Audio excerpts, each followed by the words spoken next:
Welcome to your Cyber Daily News update for July 16, 2026. Today's top cybersecurity stories include an AI-powered Chinese espionage campaign targeting government and financial systems, the White House launching a new AI-driven vulnerability coordination effort, a zero-day affecting fully patched Windows systems, a supply chain attack compromising NPM packages with millions of weekly downloads, critical uEFI vulnerabilities that bypass secure boot, new warnings about Russian APT groups targeting routers in critical infrastructure sectors, a major healthcare breach exposing patient data across Australia, and research showing compromised logins have become the most common entry point for ransomware attacks. Let's get into it. First up, Hunt.io researchers discovered an active intrusion campaign in June 2026 that used artificial intelligence tools to automate attacks. The threat actors used Claude code and DeepSeek v4 Pro to handle reasoning for bypass techniques, rework exploits after failed attempts, and build phishing pages used to harvest credentials. This unusual campaign targeted Hong Kong-based servers with victim source code, custom exploit scripts, and operator logs. Because the operators used legitimate AI tools in the attack chain, it raises questions about how attackers are leveraging AI to scale and evade detection. Next, the White House announced a new initiative called Gold Eagle to help accelerate the discovery, prioritization, and patching of software flaws found by AI systems.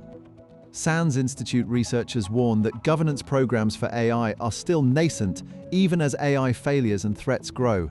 As organizations increasingly use AI to scan for vulnerabilities, the new program aims to create better coordination between AI tools and security teams.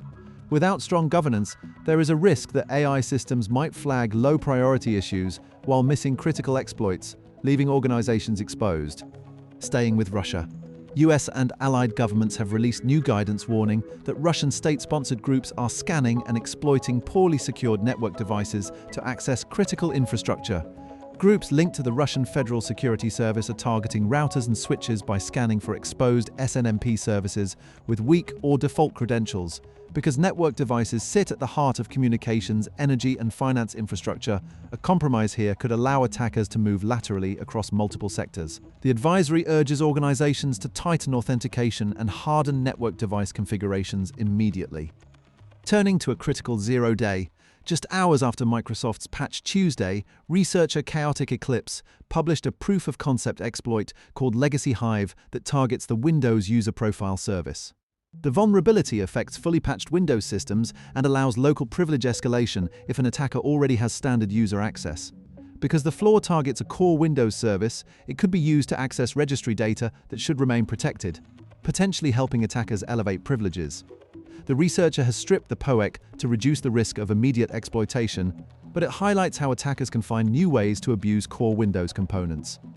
Next, security researchers disclosed a sophisticated supply chain attack against the Async API NPM organization, with malicious code injected into 4 packages that together account for over 2 million weekly downloads. The affected packages are used by developers building event-driven APIs, so the blast radius touches a broad cross-section of professional development environments.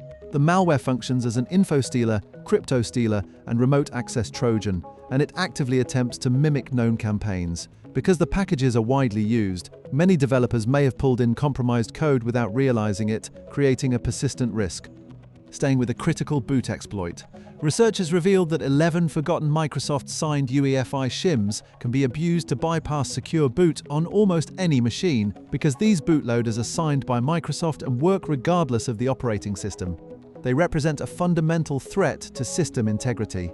If attackers can replace or modify these shims, they can bypass the secure boot protections that prevent unauthorized code from running during boot. Because uEFI runs before the operating system loads, successful exploitation could allow malware to establish persistence across system reboots. In breach news, Partnered Health confirmed that a malicious actor accessed its systems on June 23rd, exposing personal and health information from 21 clinics across Australia. The healthcare provider disclosed the breach more than 3 weeks later after investigations confirmed that sensitive data was taken from facilities in New South Wales, Victoria, Queensland, Western Australia, and the Australian Capital Territory.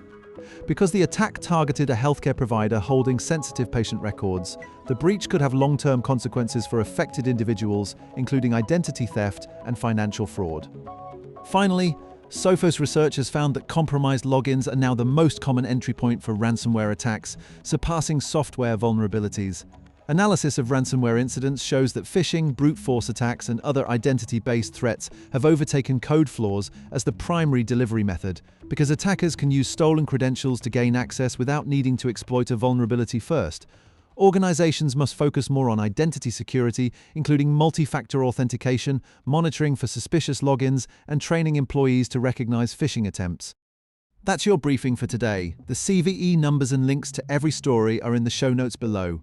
If this update helped you stay ahead of the threats, do us a favor and subscribe so you never miss a day. You can catch Cyber Daily News on YouTube and wherever you get your podcasts. Stay sharp, patch early, and we'll see you next time.